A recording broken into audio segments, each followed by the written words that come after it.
and welcome to Dits on Wrestling, the Royal Navy's only pro wrestling podcast.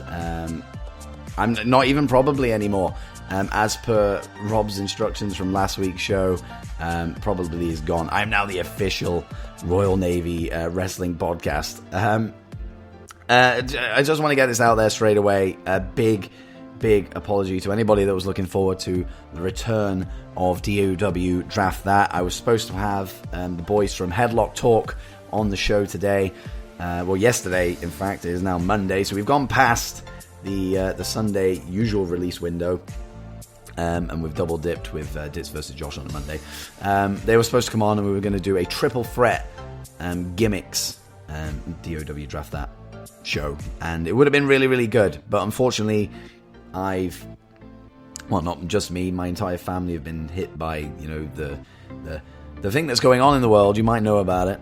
And I just didn't want to risk that, we were in the middle of recording and I needed to, go off and do some daddy duty stuff because the boys were ill, the wife's ill, and I'm the only one that seems to be symptom free, apart from this croaky voice which has come on this morning, which is incredibly annoying when you're trying to talk into a microphone and not sound like this. So that's what's happened. That's why it's not cancelled. It's just been postponed for a little while. It will happen. I'm keen as hell to make it happen. So today we're going with a different approach. I was trying to think of stuff to do, and then I figured Q&A. I got this. Somebody suggested it to me, and I was like, I'm taking that. We're going to do a Q&A. We're going to slap a nautical feel on it. It's going to be message and a bottle. You guys will send me your bottled messages and I'll bring them aboard HMS DOWPOD, and they'll be full of questions and I'll do your answers. So yeah, a standard Q&A, a standard mailbag, but it'll be a lot of fun answering these questions. There's a lot of them. This is the most successful Q&A thing that I've put together. Usually I get about 4 questions. In this case, I maybe got around 26 questions or something like that. So we'll get into all of that in just a second. But just before we do, I would feel like I would need to go into depth with the WrestleMania situation and stuff like that. That is the big news that's going around at the moment. But I'm not going to dither around because I've got a lot of questions to get through, and people already know the story anyway. But obviously WrestleMania is still going ahead as we speak. It was moved to the Performance Center in front of an empty crowd, then moved to 2 nights. And then this week, or last week, it was then said that it was going to be taped. So it was going to be taped, a week and a half in advance. Is it a week and a half in advance? I think so. Along with all the Raws, SmackDowns, and NXTs as well. But WrestleMania will be taped this year. So please do not spoil WrestleMania for me, or I'll get you and you will die. Hands. I would hate that. I would be devastated if somebody ruined WrestleMania for me and put spoilers on. So I've muted anything to do with WrestleMania on my Twitter. I might even stay away from Twitter. I don't know. I just don't want to see spoilers on my timeline or in any capacity. No, thank you. I know WrestleMania's got a different vibe this year. It might not feel as important or whatever, but it's still WrestleMania. There's still stuff on there that I'm really excited to see. I don't want to see it ruined. No, absolutely not.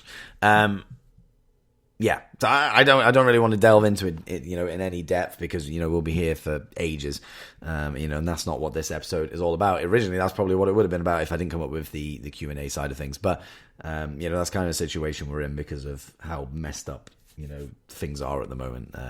It's a dire situation, but we got to be grateful that we're even getting a WrestleMania this year. So, but before we get into the questions, I found something on YouTube via social media. Wrestling Undercover is a YouTube channel which I've since visited, and I found a little gem amongst all the content on there, which is all good. It's a guy who kind of reimagines WWE themes. It's Wrestling Undercover on YouTube, so go subscribe.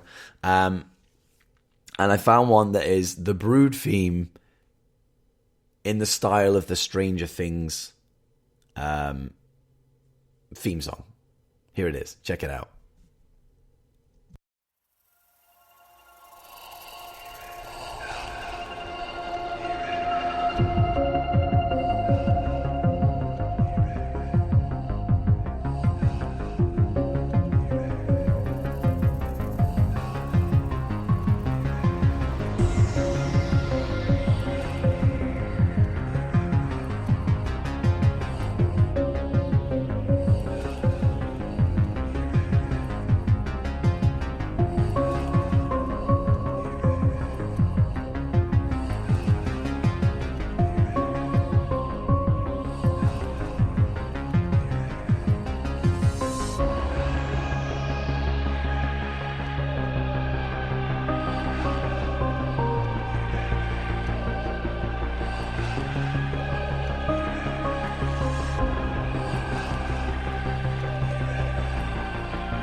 So not only was that track great, it has supplied me with the opportunity to put a break in the recording process. This, of course, was supposed to drop on Sunday, and as you can tell, my voice is now croaky. I've woken up after recording Dits versus Josh last night with a perfect voice, and now this is what I've succumbed to, this croaky, horrendous voice. But I want to get this episode out. You guys supplied me with questions, so just bear with the coughing and clearing of throat. We'll get through this together. And it's not even like it's a sexy croaky voice either. Like I try and picture Mark Strong, and his very good accent. I don't have that. I just sound like I've smoked for about 265 years. It's ridiculous. It is ridiculous. But we'll soldier on together, because that's what we do. That is what we do. But in regards to the track that you just heard, it is fantastic. Make sure you go and subscribe to Wrestling Undercover on YouTube, because I'm sure he's going to come out with a lot of good stuff over the coming weeks and months, because we have nothing better to do. So expect a lot more work from him, which will be good. Again, apologize for any croaks, coughs, whatever throughout this. But, I'm dedicated to getting this episode out. Very, very dedicated. I could just whisper the whole thing, but that would just be ridiculous. So let's delve in to your questions, and I will answer them all. I may have gone in more depth had my voice not been like this. So if I give you a vague answer to your question, I do apologize, but that's the situation we're in. So here we go. Now I'm going to read these in the order that they are presented to me via the Twitter comments thread. And first up is the Wrestling Realm, at Wrestling Realm on Twitter. And they've asked, will Sasha win the title at WrestleMania? Of course, we now have this 6-pack challenge. I think Sasha, Bayley, Naomi, Dana, Lacey, and Tamina, I believe, are the 6 in that match. Tamina, why the hell are you in there for a start? She's definitely somebody that ain't going to be walking away with that title at WrestleMania, I can tell you that for free. And why it's deserved that she's in there over, other wrestlers, I don't know. But that's the situation we're in. I would love Sasha to win. That would be my preferred choice out of all 6 of those. I think Bayley, I think she's starting to settle into the role as, a heel and stuff like that, but she's had quite a lengthy run now with that title. I feel that if Sasha wins the title at WrestleMania, it will advance their storyline, because that's the whole thing. This storyline's been going on for like maybe 2 years. I mean, you could even argue it's been going on since NXT. And I think Sasha, not pinning Bayley, but pinning somebody else, hopefully Tamina. I think that will advance this story a little bit more, and then maybe build up to a feud between the two of them at SummerSlam. So I actually do think Sasha will win the title at WrestleMania. I think it's well deserved. She has an incredible theme song. She's got a great look. I think she's been fantastic since she's come back. Throw the title on Sasha and give her a good run with that title as well, because every time she's won in the past, I don't think she's successfully defended a women's title, and I think every time she lost it was to Charlotte. Mostly. Which is... that's the climate they were in. So I think Sasha will win the title at WrestleMania. I think it's a necessity more than anything, and it'll advance the storyline. So I'm more than happy with that. The worst host at Worst Wrestling, fellow SLTD podcast network podcaster. he threw a lot of questions at me. I mean, the first questions he's asked is the big one of the lot. Name 3 AEW wrestlers to bring over to NXT, then name 3 wrestlers from NXT to send over to AEW. Now, if you listen to my show quite a lot over the past 5-6 months, whenever AEW debuted, I initially started watching AEW. I've kind of, moved away from it. Not because I don't want to watch it, because I do want to watch it. I keep up with, like highlights, and things that are going on. But I haven't actively watched it. So I'd love to give you like a proper answer to this question, but I don't think that I can, because I haven't watched enough AEW to justify it. But NXT to AEW, though, that's a different kettle of fish. I think I could supply some answers to that. And my first answer would be Tyler Breeze, which may surprise you for me to say that. But Tyler Breeze, simply because he has a partnership with Sean Spears. They run a wrestling academy together, a wrestling training school together. And I think putting them two together, obviously it wouldn't be Prince Pretty that we see in AEW. It would be a different variation of Tyler Breeze. But I think that would work really well together. Of course, that would mean we'd have to sacrifice Fandango, but I think he's on the back nine, keeps getting injured. So Breezango, I don't think has that much more legs to it. So let's move Tyler Breeze over to AEW, throw him with Sean Spears, and let the magic happen. Let's do that. But sadly, that would also maybe break up Tyler Breeze and Xavier Woods' is like up, down, down stuff, which would be a shame because I do enjoy that. Who else is in NXT that would benefit from a move? I mean, there's so many people that are utilized, pretty well. This is a really tough question. And therefore, I'm only going to give you Tyler Breeze. AEW, you can have Tyler Breeze. You ain't having anybody else. I'm sure there's a lot of wrestlers in NXT that could benefit from moving over. Deonna Purrazzo, is she? I think she's part of the NXT roster. I think she shows up every now and then. Like, move her to AEW, actually. Bolster that women's division, because NXT's women's division is stacked. They can afford to lose a couple of women. Like, it's not an issue. So let's move Deonna Purrazzo over to AEW. And while we're at it, let's move...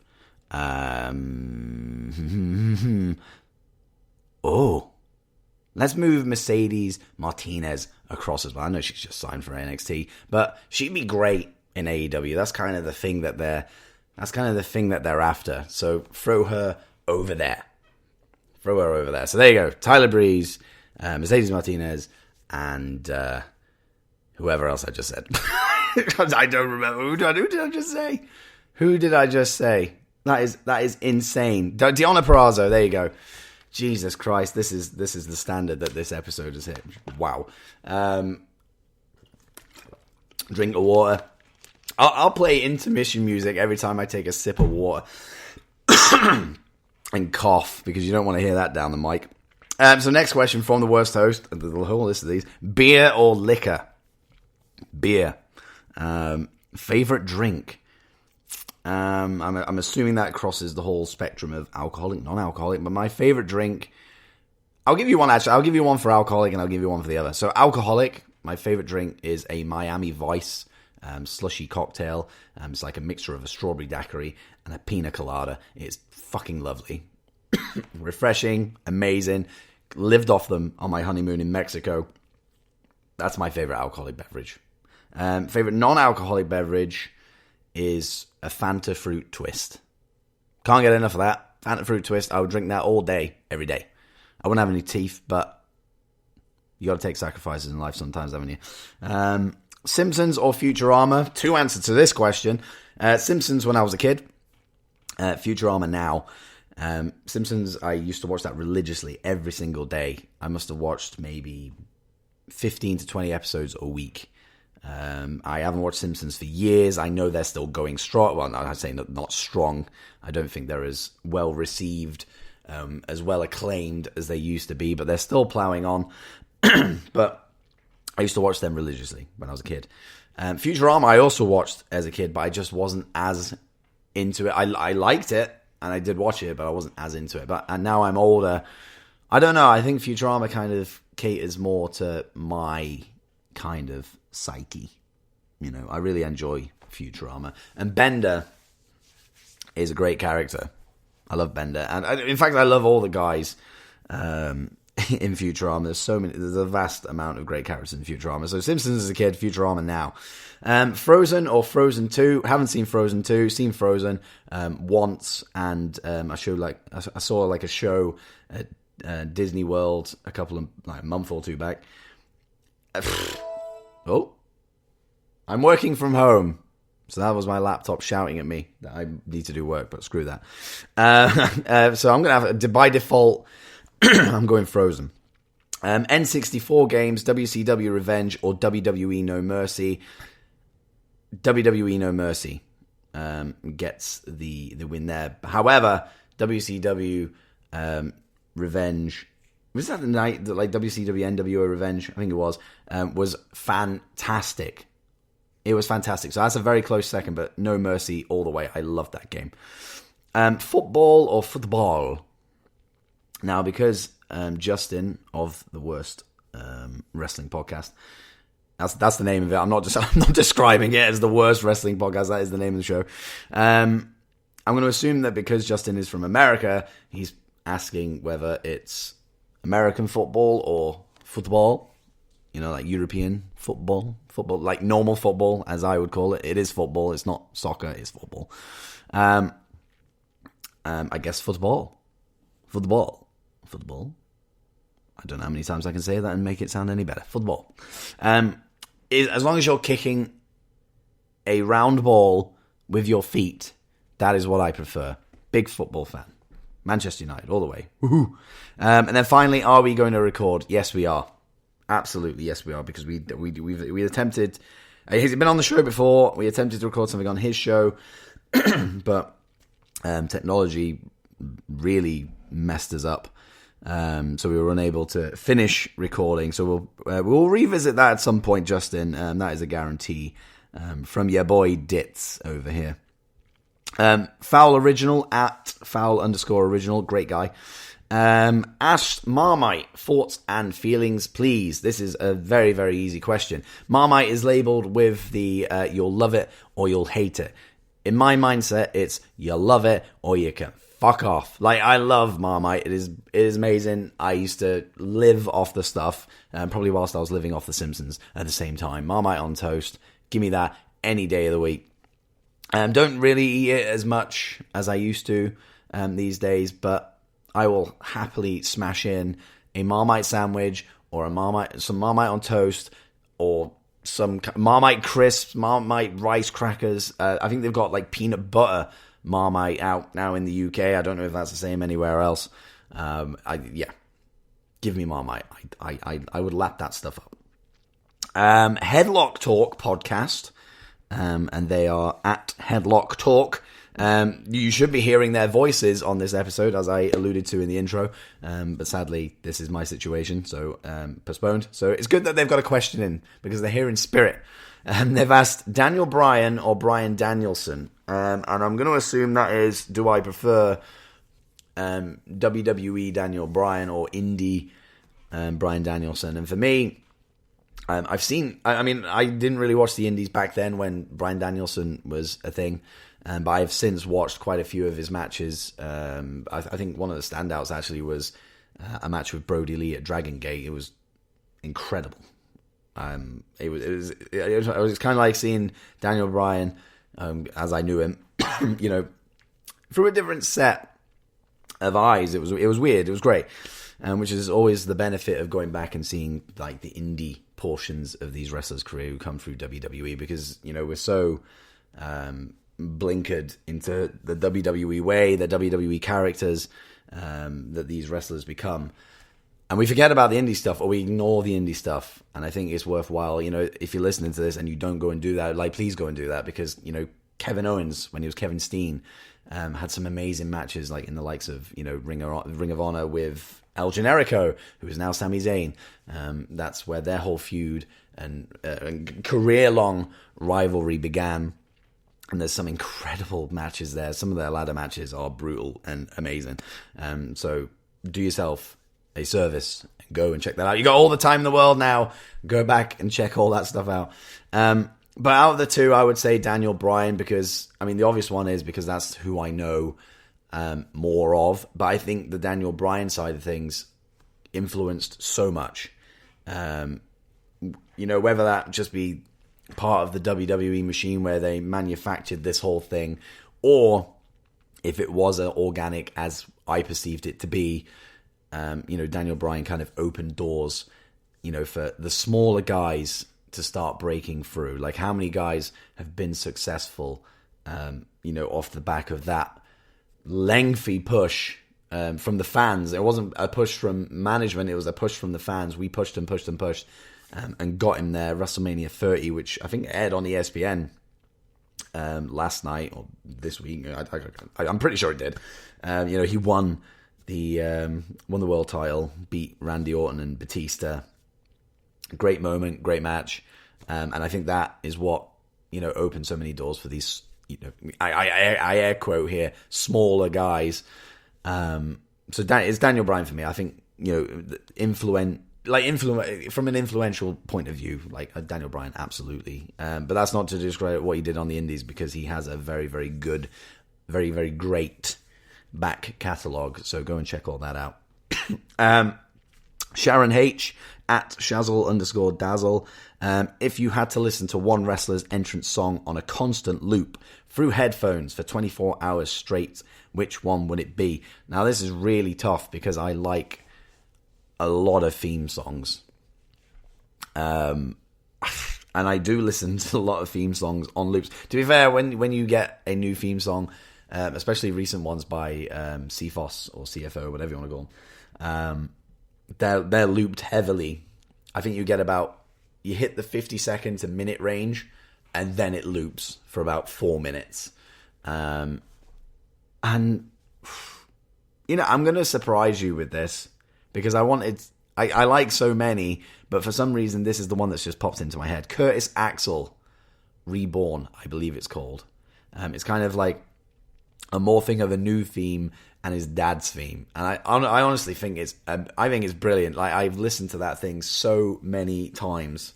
You know what? I think I would happily listen to that for 24 hours straight. But there's so many themes that I would. You know, Bray Wyatt's current theme, Aleister Black's, Baron Corbin's. You're kind of getting the gist of the genre here. Finn Balor's. I mean, the list goes. Even Alexa Bliss, like, I fucking love that theme. Sasha Banks' new one, Io Shirai's. It goes on. But I'm going to go with Curtis Axel's Reborn, because it's a bit out there. It's a little bit different. So, who we got next? SCW Wrestling Channel. They are at SCW_Steve. If the rumors are true and Brock Lesnar is stuck in Canada, I don't know if this is still the case, if it's been confirmed or whatever at the time of recording. If Brock cannot make WrestleMania, what match would you book Drew McIntyre to be in instead? Excuse me. There you go. You had an intermission there for that. I would add him to Roman Reigns, Goldberg, because Drew McIntyre deserves a world title opportunity regardless of who it's against, whether it's Brock Lesnar or the Universal Champion Goldberg. Either way, that's the way I think it should go. He won the Rumble. He won the Royal Rumble. God damn, this sickness is killing me. He won the Royal Rumble, so therefore he deserves a chance at a world title. So if Brock Lesnar, for whatever reason, cannot come into the country and perform at WrestleMania, Drew McIntyre should be inserted into that Reigns-Goldberg match. I know it might not make sense from a storyline perspective, and Reigns and Goldberg kind of have their own thing going on, but their feud hasn't really advanced that much outside of staring at one another and, kind of bitching at each other. Like, nothing really has happened. Like, the Golden World title match at WrestleMania is Drew Brock. Like, we've seen so much great stuff before all this stuff around the world started kicking off. Like, their feud, their storyline was fantastic. Like, it was borderline perfect what they had achieved with each other. And to throw Drew into something, quite frankly, meaningless outside of that Brock match, I think would be disrespectful and an incredible disservice to the hard work that he's put in, since coming back to WWE, and even the hard work that he put in when he left WWE. Like, he's earned this opportunity. And if it's not against Brock, put him in the Universal title match. And I guess I think, some people, obviously nobody's happy that Goldberg is champion. I know for a fact that I'm not. Roman Reigns is the lesser of two evils for many. Put Drew in that match. If he wins, and I would like to think that that's the way they would go, everybody's happy. For the most part. There'll be some people out there that don't like Drew for whatever reason. Everyone's entitled to their own opinion, but the majority will be happy that Drew won rather than Reigns winning it or Goldberg retaining. So I would insert Drew into the Universal title picture. View from the top rope. I've just clicked off my questions, which is incredibly annoying. So let me go there. So view from the top rope. You get to choose 3 wrestlers to be quarantined with and play Mario Kart for the foreseeable future. Who you picking and why? This is actually a very, very easy question for me to answer because I'm such a big fan of Up, Up, Down, Down, and the guests that they have on. Of course, Xavier Woods runs it, but the guests that he has on, it makes it very easy. Xavier Woods will be number 1. Not only, is he a massive video game fan, he's funny, he's charismatic, he seems like a great guy, so he's number 1. Tyler Breeze would be my second because they bounce off each other really well, and it'd be nice to be, in that room, in that setting. And number 3, who's that third spot go to? Because there's so many, like, keen gamers amongst the WWE roster. I'm going AJ Styles just because I can say that I've played Mario Kart with AJ Styles. I think that would be pretty cool. So I've got Xavier Woods, Tyler Breeze, and AJ Styles. And they would beat me all the time because I suck at Mario Kart. Any kart racing game, I'm terrible at it. So they're going to beat me on that one, which is very, very unfortunate. Next question. United by Wrestling Podcast. They are at UTD by Wrestling on the Twitter machine. What made you fall in love with wrestling? Initially, it was The Rock, because in my eyes, that man can do no wrong. Like, when I started watching wrestling in 98, maybe early 99. And The Rock was a key part of that. So charismatic, funny, like hilariously funny. I loved, the stuff he did in the ring. Like, he literally was the most electrifying man in sports entertainment. Like, he was on a different level to everybody else as a sports entertainer. Like, he was the complete package as far as I was concerned. So he was my entry point into wrestling. Like, I loved the guy. But then as I started watching, the stuff around The Rock across the board, As a kid, I didn't really care about the ins and outs of storylines. I didn't care that if Mae Young was giving birth to a hand. None of that bothered me. Because I was a kid, I was just like, oh, that's interesting. I don't know what my reaction was as a 7-8-year-old watching Mae Young give birth to a hand. But I imagine it was, well, it probably sparked my curiosity, if anything else. It was the storylines around The Rock, just kind of the ins and outs, and the fact that I thought it was real. I think that's the key thing, is the fact that I thought everything I was seeing was real. It just, I don't know, it just introduced me to this whole new world of, things that I didn't know existed. These guys throwing each other around, but then there's a story to it, and you have all the fans in attendance, so this thing's real. So you've got storylines, it's real. You got people wrestling with each other, you got people bleeding all over the place. You got guys throwing each other off the top of Hell in a Cells. Like, there's so many reasons why I fell in love with wrestling, but Rock was the entry point. And I think just being so absorbed by the storylines I was seeing, and just the way everything playing out, the drama of everything, I think really pulled me in. So that would be my answer to that question. I like this question. At Aussilution on Twitter, so Aussilution blogs and podcasts, BJ of the My Name for Mayhem podcast. You're stranded on an island with The Rock. Enough said. Until COVID is over. No electricity of any sorts. Well, there will be electricity, my friend, because The Rock is with me. I don't have to worry about that. 1 tent and a double mattress. So I get to share a mattress with The Rock. All my dreams are coming true at once. How do you pass the time? What conversations do you have? Etc. Etc. I guess I'd be working out a lot. I'd feel a bit, I don't know, I'd feel guilty and I'd feel bad in myself seeing The Rock, bend palm trees and, like bench pressing whales and stuff. I feel like I should be doing something here with him. So I'd probably work out with The Rock, and not to his standard, of course. I'm, a lazy loaf, so I wouldn't be doing what he's doing. I'd just be talking about his career.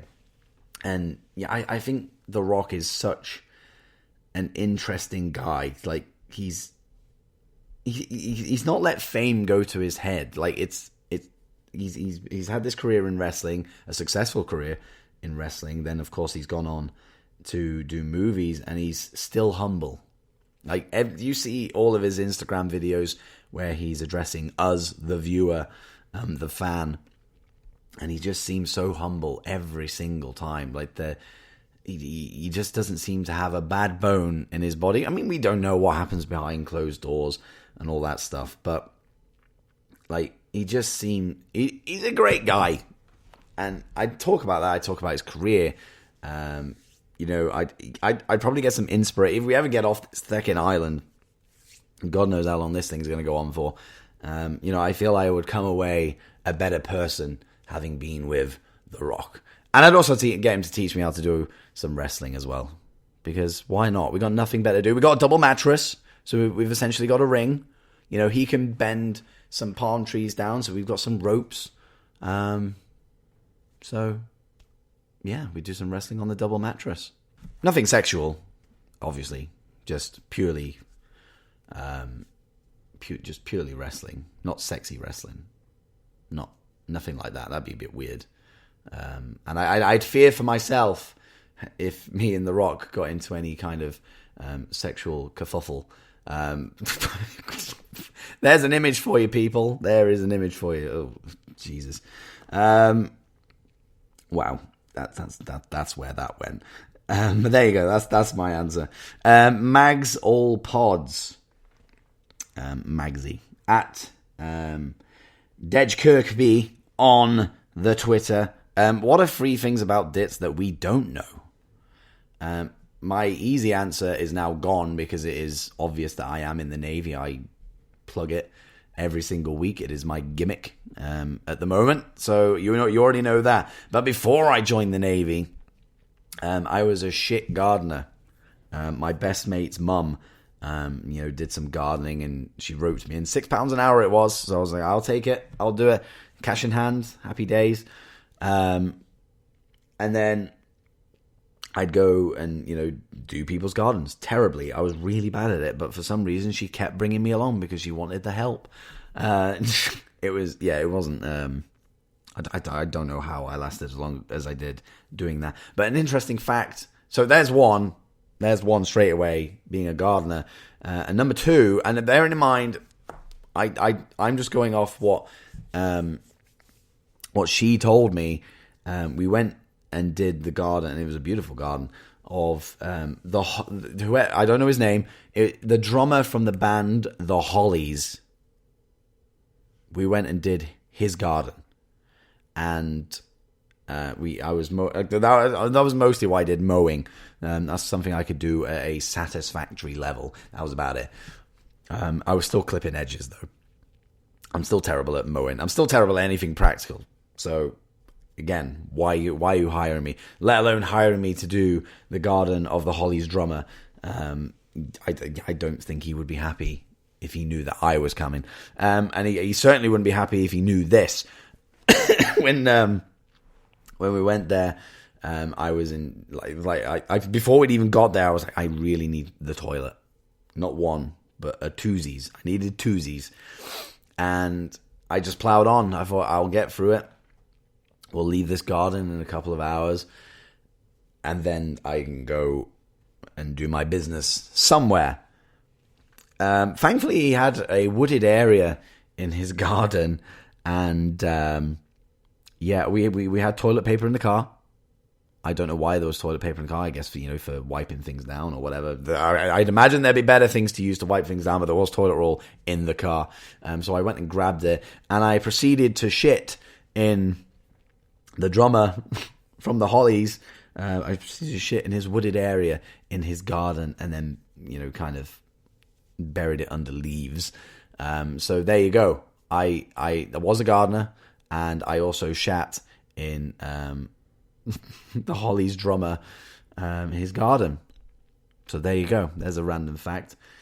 And then a third thing that you don't know about me. Interesting. I failed everything in college. Everything. It was catastrophic. Failed everything. Wasn't interested. I did well at school. Went to college. Failed everything. Didn't give a flying F about any more education. Just couldn't level with it. I was aiming to be a games developer. That's what all my classes were building towards. Computing, physics, English, and maths. They were my 4 classes that I chose, and I failed every single one of them. Yeah, it was bad. It was really bad. But I came out smelling of roses because I joined the military, and all is well. So there you go. I was a gardener. I shat in somebody's garden, a celebrity's garden, and I flunked college on my little quest to become a games developer. So there you go. There's 3 random things that you don't know about Dits, but you do know now.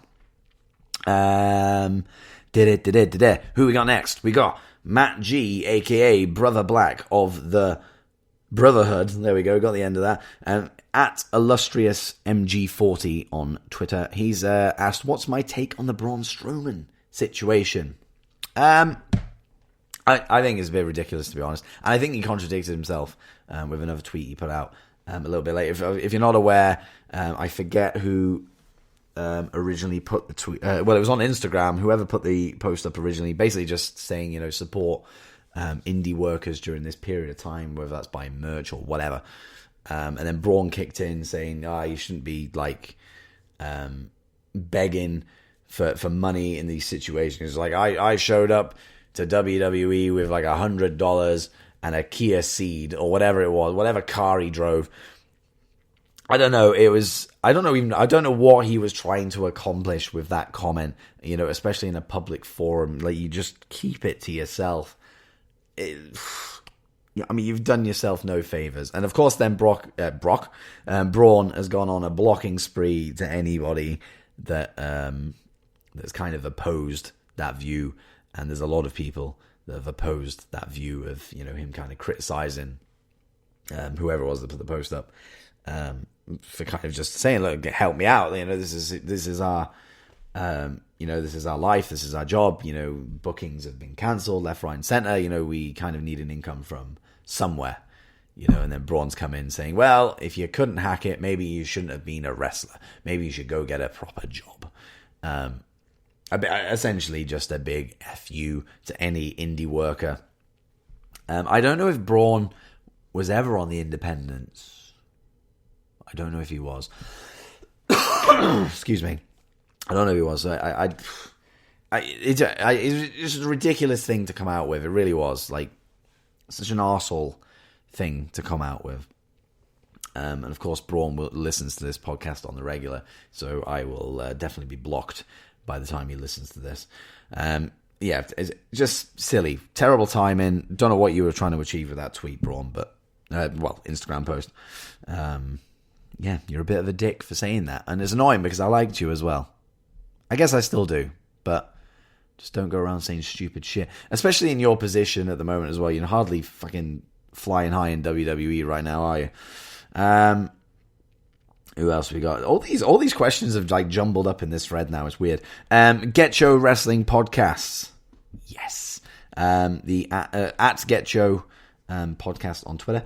Love these guys. If you haven't listened to their stuff, please go and do so. Like, they're hilarious. What do you find yourself doing more of while under quarantine? I've actually found myself playing more video games, which is great for me. I don't really have the opportunity to play them, and if I do, it's in the middle of the night, because I know, like, my kids are asleep, my wife's asleep, and I can just sit back and just enjoy them. But playing them during the day is something that is new to me. No, not new to me. I used to do it a lot, many years ago. But to do that this week has been refreshing whilst in self-isolation. What else? The most important one for me is, I've spent more time with my kids, more times playing with them. Of course, they're bored. We're not letting them out of the house. I honestly, we don't want to risk it. As a family, we don't want to risk anybody gets this virus. We're not naive to the fact that it is as deadly as they're saying it is. People are dying from it. I don't care whatever way you look at it. People are dying from it. So we're keeping them in the house, and it's been fun coming up with stuff to do with them that we don't really do generally. So like arts and crafts and stuff like that. They do draw and paint and stuff like that, but it's been really fun. Kind of expanding on that and doing like kind of imaginative things and just saying, "What do you want to do?" And he'll come up with something completely random. We'll go, "Yeah, we'll do that." So that's the most important thing to me. I've had an opportunity to spend more time with the kids, which is great, especially in my job where I go away a lot. So, that's been a benefit to me. What else have I done more of? I would like to say self-pleasing, but that's not something that I've done. I guess that's why so many toilet rolls are going off the shelves. I guess that's it, really. I would like to say I've done more content creating, but as I was, the sole parent this week, as my wife was not only self-isolating but quarantined, I didn't really get a chance to do any of that. But maybe this week will be different. I'm now, for the foreseeable future, working from home. So I don't mind staying up until stupid o'clock. I do anyway, but I don't mind staying up until stupid o'clock content creating. Hopefully my voice is better and to a point where I can do that quite a lot. So hopefully you'll be seeing more content from me as a result of this. But there you go. Ham, just Ham, at Ham_SSP on Twitter. If you were going to spend 100 days isolated in a house with 5 wrestlers, who would you pick? And he's put, I may or may not watch Big Brother at the moment. So I changed this into my own little question. Who would I be in the Big Brother house with? So there's 6 of us in this Big Brother house, obviously including myself. I would put in straight away. Three of these spots are going straight away to the New Day. Xavier Woods, Kofi Kingston, Big E. I listen to their podcast every single week, and I laugh my arse off for the most part. Like, they are a treat. They are the gift that keeps on giving. I wouldn't win Big Brother because of these 3 being in that house. I would imagine Big E would take the title, but it would make my time in the Big Brother house easier, a lot easier. It'd be great. The 4th spot would go to Aleister Black, because he wouldn't win the show, so at least I wouldn't come last. I'd imagine he would stay in the toilet, waiting for somebody to knock on the door. Of course, we wouldn't. We just leave him to it, and therefore he's uninteresting. Nobody cares about him, and he's evicted first. So Aleister Black is also in the house to give me a fighting chance not to come last. And then I would... Oh, who else could go in the house? Ooh, that's a tough one.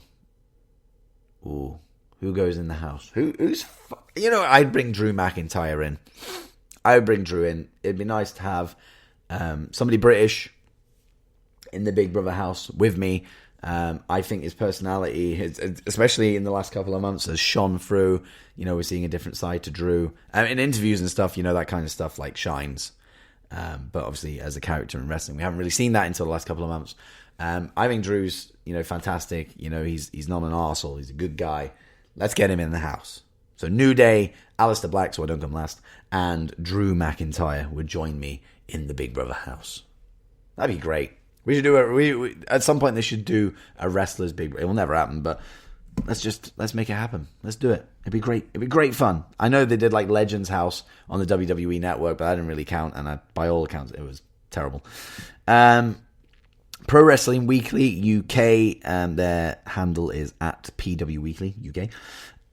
If you could change one moment or decision in WWE history, what would you change? I'm talking about one single decision to be altered, not changing a title holder, changing one match result, having a feud happen that didn't, just one single moment. Oh, again, that's a very, very, very hard question.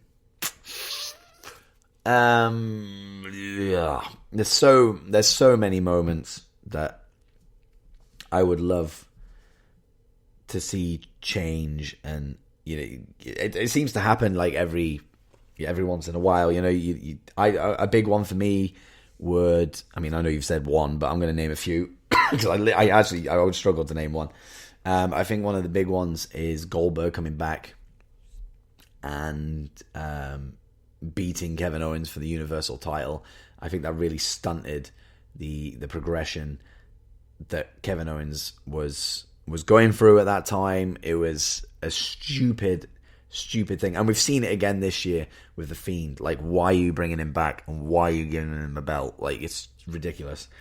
The streak, I'm blow hot and cold with the streak, because the streak has given us the Brock Lesnar that I like. I love Brock Lesnar. I know many people don't, but I'm a fan of what he does. I see the worth that he has. I think he's actually underrated, to be completely honest with you. I don't think many people appreciate, what he can do.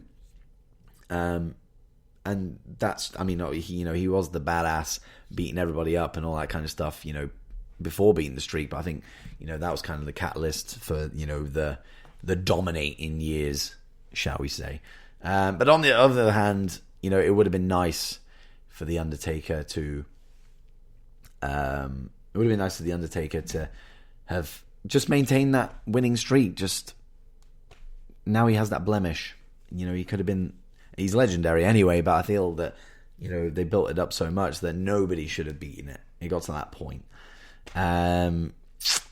Stone Cold. I know this isn't within the storyline realm, but Stone Cold going home, taking the ball and going home, following his, dissatisfaction with his booking and all that kind of stuff, and injuries. I wish that didn't happen, because we could have had, a bit more time with Austin. Maybe a bit less time, actually, because, it was strain on his body. But that aside, it would have been nice to have some more Stone Cold. But that's a really hard question. But I think if you asked a lot of people, I think most people will go to the Streak. Because, so many people are passionate about that. In fact, boom, I've actually got it. I actually have the answer, the definitive answer. Speaking of the Streak. Undertaker losing to Roman Reigns at WrestleMania 30, flip-flop, whatever it was. When he seemingly retired, it was a perfect send-off. Everything was in the ring. He kind of broke kayfabe as the Undertaker character, hugged his wife at ringside, and then off he went up the ramp, hand in the air, boom, right off into the sunset. Right off into the sunset, Taker. And then he came back. That is what I would change. Leave Taker alone. Stay retired. Don't come back. That send-off was perfect. You've ruined it by doing that. Rob was on the show last week and told of his feelings on it. He was crying during this moment. I'm sure so many people were emotional during this moment, and to just have that completely reversed, was kind of a bit of a middle finger. He doesn't need to come back. Doesn't need to prove anything. That is what I would change. The Undertaker stays away following that kind of retirement tease, if you will. Caledonian King at Mark the Mark 22 on Twitter. Shut up, Sky News. He's asked, if you're locked in quarantine for 2 weeks and you can only watch one match on a loop, what are you picking and why? So the match that I would go for is either any of the Tommaso Ciampa Johnny Gargano feud, because I found that each match was fantastic. Maybe their street fight from Chicago, that would be one. And funnily enough, I would go with another street fight between Kurt Angle and Shane McMahon from King of the Ring 2001. I adore that match. I've made that very, very known throughout this show, throughout Twitter. I love that match. There's so many things about it that I love. And I could literally watch that thing on a loop. If you ask me, what happened in that moment, I would be able to tell you, because I've watched that match a ridiculous amount of times. So I can't believe I'm saying that Shane McMahon is in the match that I would happily watch on a loop for 2 weeks. But it is. Like, they were so good together. Both of them have said it's like a career high. That match, regardless of how busted up they were in it, they came out, smelling the roses. So, I would go with that. Or as a backup, and with the street fight from Chicago between Ciampa and Gargano, because it was great. The Scottish Smarks podcast, at Scottish Smarks, they've asked, what will be the first feud for the Exalted One?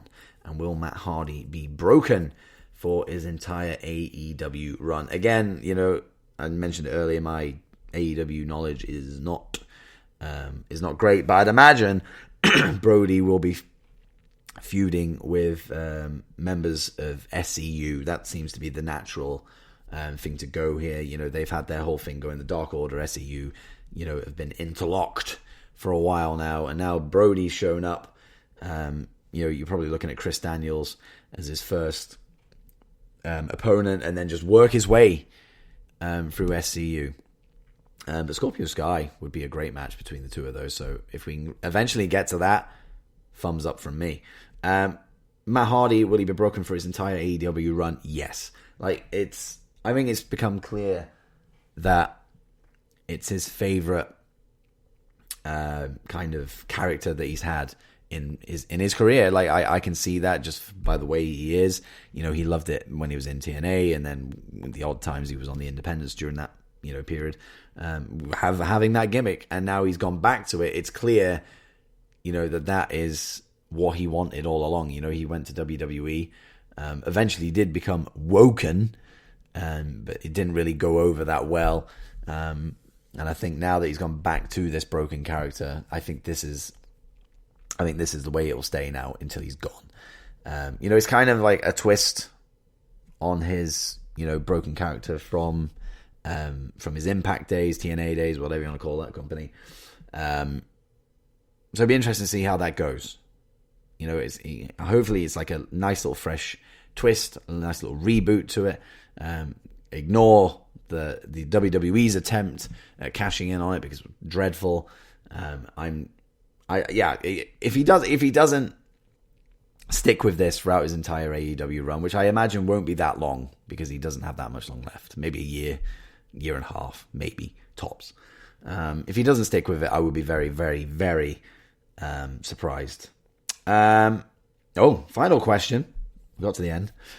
Pro wrestling ratings. At Rating Wrestling. Who screwed Brett? Brett screwed Brett. Honestly, I've looked into the Montreal Screwjob quite a lot. I did on my leadership course as part of the Navy's career progression. I did a PowerPoint presentation on the Montreal Screwjob. And people were very confused as to why I did it, but I loved it. I delved straight into that bad boy.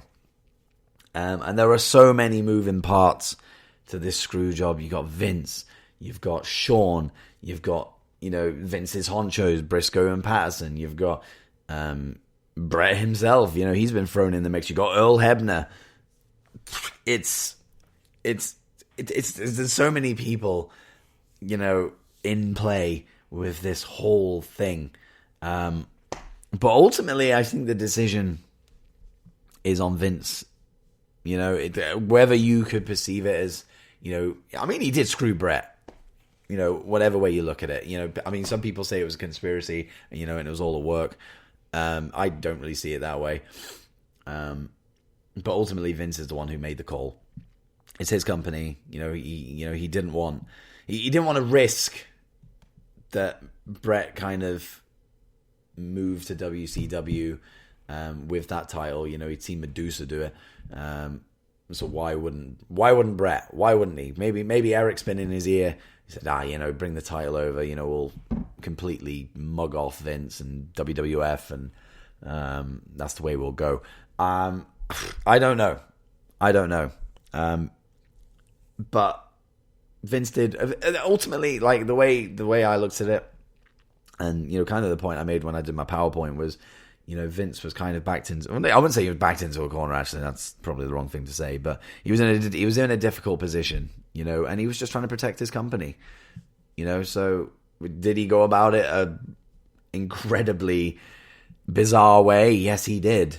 But I guess off the back of this, it was a catalyst for so many things. We had the birth of Mr. McMahon, the character, which is great. All these years later, we still talk about the Montreal Screwjob. There was always this thing between Shawn and Brett. They had their own little thing going on. And, was Shawn Michaels involved? He played fucking dumb to it. And then I think later down the line, he went, I knew what was going on. It's such an incredible story. Like, it really is. Like, you can make a movie out of it. I think they were, actually, at some point. Correct me if I'm wrong, but I'm pretty sure they were going to make a movie out of it. I remember seeing somebody. There was something I saw, and it said like Bradley Cooper was like in line to play Vince or something like that. Something crazy. I tell you what, Vince McMahon is not as good looking as Bradley Cooper, so that is a bad casting decision. If that's what they did. But yeah, who screwed Brett? I guess Vince, because the buck starts and stops with that man. So Vince screwed Brett. Even though Vince, said Brett screwed Brett. It's Vince. It is Vince. And that's it. I hope I haven't missed anybody out because when the Twitter decided to jumble up all these questions halfway through me reading the questions. So if I have missed anybody out, I do apologize. But regardless, you're all tagged in the promotional tweet that I'm going to put out for the episode. So you've all got a shout out. And it is a big thank you to so many people. Everyone have read questions up for supplying them. This is the first successful Q&A that I've done. Usually I get about 3 or 4 questions, but of course in this one I got a 50 minutes worth of questions. So amazing. Thank you so much for everybody that supplied questions. And I hope you've enjoyed my answers to the questions. And, if you're listening and you didn't put in a question, I hope you enjoyed the episode, as I always hope you do. I don't throw this out there for you not to enjoy it, because that would just be weird. And I think the big thing here is apologies again for this throat and voice and coughing and all that kind of stuff. It's not. I don't. I actually feel like I've got through it pretty well, but I don't know how it sounds. I'll listen to it when I'm in post-production and see what it sounds like. I don't know what it's going to sound like, because I know hearing my voice as I'm speaking, it doesn't sound great. So thank you for, sitting by and putting up with it for an hour. It's not ideal. It's not ideal when you're trying to do a podcast, I can tell you. But that was a lot of fun. I will actually look at doing another mailbag in the near future, another message in a bottle segment, because that was a lot of fun. I love answering questions from you guys, and it's definitely a segment that I want to bring back. Seeing as this is the podcast that literally is about anything these days, no highlights, as I keep saying. I can literally just sit in front of this microphone and talk about wrestling for an hour to give you a show, and that's more or less what I did today with my answers. So again, thank you so much for the questions. This week on the show, or this coming Sunday, I really hope that I'm able to do this. I've got something really fun lined up with my first mate, Anthony. He's coming back on the show. It's been a couple of... Theme Song Battle was the last time we saw him, so it's been a while. He's coming back on the show this weekend, and we will be booking the worst possible WrestleMania card imaginable. Yeah, it's going to be funny. It's going to be a laugh. I'm looking forward to doing it. And that's what we need in these times. We need a laugh. So we're going to book the worst possible WrestleMania that we can. It being at the Performance Center has given us. He's kind of stolen maybe one of my ideas straight away. Maybe we'll do it in a car park. Who knows? But that's what we got coming up this weekend on the show. Fingers crossed, all going well. If not, it'll just be another solo episode with me. I can hear the crickets. I can hear the crickets, and hopefully it doesn't come to that. But thank you so much for listening today. If you want to interact with me on social media, I'm at Dits on Wrestling. Of course, I've merged all of my stuff on Twitter now, my Dits on Gaming, YouTube stuff, and wrestling. But the handle remains the same, because that is, of course, mostly what I'm known for doing. So at Dits on Wrestling on Twitter, Dits on YouTube, search that on YouTube and you'll find my channel. Again, wrestling stuff, gaming stuff, all that stuff will be on there. And Dits and Josh, I guess it is Dits on Josh, Dits versus Josh, re-debuted last week. Again, we've come back with another episode which released today, same day this is going out. So make sure you go and check that out. Go check the Twitter page at Dits on... freaking hell, I'm doing terrible with this plug. At Dits versus Josh. Or go and find at Josh Robinson 00 on Twitter as well. And all of that stuff will be on there. Of course, there is a poll out as well for who won that episode. So vote Dits. Come on! Vote blue. And is that my plugs? I think that is my plugs. Well, you can find the podcast. Yes. You can find the podcast on Apple Podcasts, Spotify, Stitcher, all those places. Please make sure that you subscribe so you never miss an episode, and leave a review and a comment as well, because I like comments. I like people to make me feel good. And in this time, I need positive vibes. So if you like the show, leave a review and some nice words. That'd be nice. And just in general, guys, just keep safe. Just keep away from people. Keep you 2 meters apart. Keep social distancing. There's a lot of idiots in this world who are not doing that. Especially here in the UK, it's ridiculous. It's frustrating. It makes my piss boil. Like it's annoying. It's frustrating. And the moronic nature of so many people on this planet during this pandemic is baffling. It truly is baffling. So stay safe, do what you need to do. And my DMs are always open on Twitter. So if you need a chat, if you're bored, in this time, mental health is just as important as anything else. Physical health, yes, do exercise at home if you can, but I think mental health will play a large part in this whole situation, especially the longer it goes on. So if you need somebody just to talk to or any of that kind of stuff, my DMs are open. So I extend that invite to anybody who is struggling or anybody that just wants to chat in general. I'm always on Twitter, so you'll find me there. Keep safe, guys. Keep smiling. That's the most important thing. Keep smiling. And I'll see you on next week's show, hopefully, with my first mate, Anthony. But thank you very much for the questions. Thank you very much for listening. And I'll see you next week.